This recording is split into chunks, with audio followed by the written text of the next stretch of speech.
Свой первый домашний матч в качестве флагмана скинского футбола Алания-Д проводит на главном поле стадиона «Спартак». Конечно, привычного ажиотажа, который был здесь еще прошлой осенью, мы не наблюдаем. В этот будний день на стадион пришли только самые преданные болельщики. Я желаю всем болельщикам в Осетии веры в любимую команду, в родную команду. Алания-Д – это сейчас все, что у нас есть. С первых минут матча футболисты Алании-Д начали активно прессинговать гостей. Самым подвижным в составе барсов был 10-й номер Георгий Гогичаев. Он разгонял атаки хозяев, постоянно смещаясь со своего фланга в центральную зону. Однако, вопреки ожиданиям публики, первыми открыть счет удалось гостям. Одна из контратак астраханцев закончилась взятием ворот. На 29-й минуте Давид Мильзихов воспользовался неразберихой в штрафной Алании-Д и отправил мяч в пустые ворота. Подопечные Виктора Горохова не опустили руки и продолжали контролировать ход матча. Но отличиться до перерыва красно-желтым так и не удалось. Чувствуется ответственность, ребята, конечно, стараются. Но есть ощущение, что не до конца готова команда, не до конца сыграна. Но при этом я должен сказать, что ребята себя не жалеют. Это уже хорошо. И есть какая-то уверенность, что они будут прибавлять.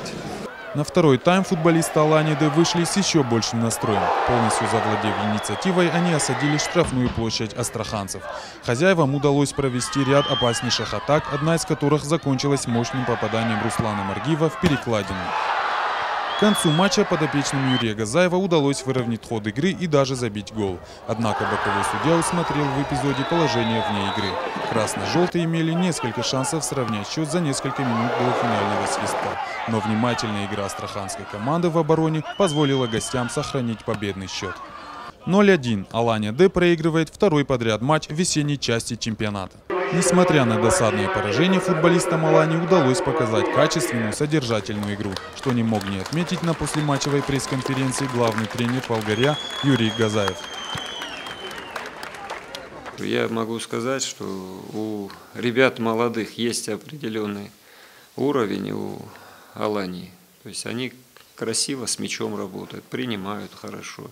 Желание огромное для того, чтобы играть в футбол.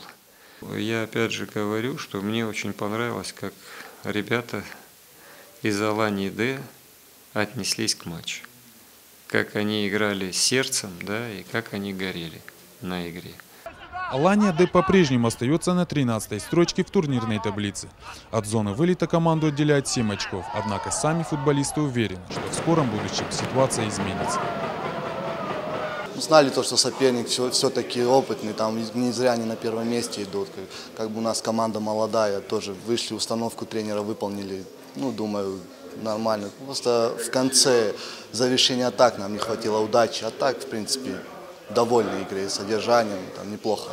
Ребята как бы ощущают ответственность такую, то, что это главная команда. Ну, команда молодая у нас, как бы все еще впереди, можно так сказать даже. Ребята прогрессируют с каждым матчем все больше и больше. Думаю, в будущем намного лучше будем играть. Болельщики просто вообще красавцы. Мы даже не ожидали, если честно, такой поддержки. Это вдохновило, конечно, ребят. Намного легче. Как не зря говорят, 12-й игрок очень помогал нам в этом матче. Следующий матч Алания-Д проведет 25 апреля в Таганроге. Аслан Тумаев, Стас Туаев, Борис Сопоев, Осетия ТВ.